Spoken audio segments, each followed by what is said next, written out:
This video is sponsored by Full Reptile Collective, brought to you by Dan Hardy. Head over to their website at fullreptile.co.uk where you can find anything from training gear, t-shirts, hoodies, all the way to coffee. For an exclusive 10% off, use Dan Said So at checkout. Make sure to also check out their YouTube channel for some of the best MMA content out there, bar my own. Let's get back to the video. UFC Fight Night Santos versus Hill prelims. We have Terrance Mckinney taking on Erick Gonzalez in, to me, which is the fight of the night. Hands down, this is going to be the most explosive fight of the night. Maybe Vicente versus Jeff Neal could argue it, but for me, McKinney just brings that, absolute raw prospect firepower that you never think he's going to lose or gas out, and then he did last time out. Dropped Drew Dober last time out.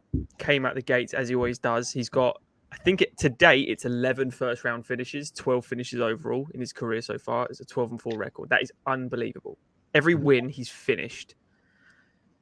He's got striking, power, speed, technicality, and he showed against Faraz Ziem as well that he has incredible wrestling and back control, and that he can really just finish the fight from anywhere. The only problem I'm having now is when he throws the kitchen sink and they don't quit, how does Terrance look? I don't think that's going to be a problem with Erick Gonzalez, who, as we've discussed off screen, cannot take a punch.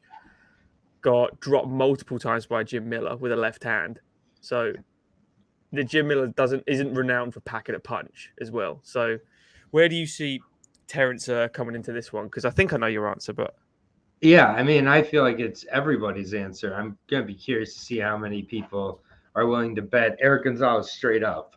Because, I do a betting channel over at Aaron, the Dog MMA, of course. So the only way I'm betting Erick Gonzalez is if I watch the first round, he gets through it, and I see a wide open mouth Terrance Mckinney. Because after the first round, Terrance Mckinney doesn't look the same. And sometimes even halfway through the first round. I mean, it is pretty concerning. And against someone like Erick Gonzalez, if Erick Gonzalez gets through that first round, it gets very interesting. Because you can watch a lot of Erick Gonzalez's fights. One thing, he's not as defensively minded, though. Mm-hmm. But he loves to get into a firefight. He loves to... After he gets through those first couple of punches against much lower levels of competition, he can get into it. But you said it yourself. You got dropped 2-3 times by Jim Miller.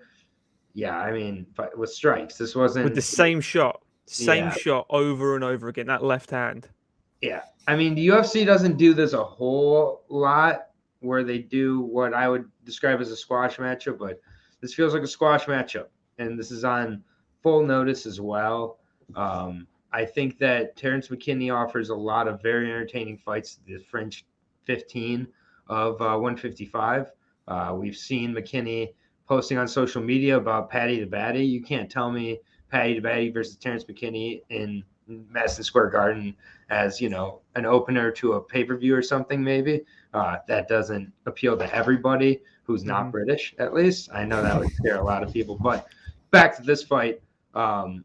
I mean, Drew Dober hardly could survive the shots. He hardly could survive knees that weren't even connecting. It's bizarre. One of the knees didn't even connect and still knocked him off balance, and then he connected with it later. I think McKinney, the thing that he has to show everybody is second, third round, and I don't think this is the fight where he shows it. So I think he puts away Erick Gonzalez very early.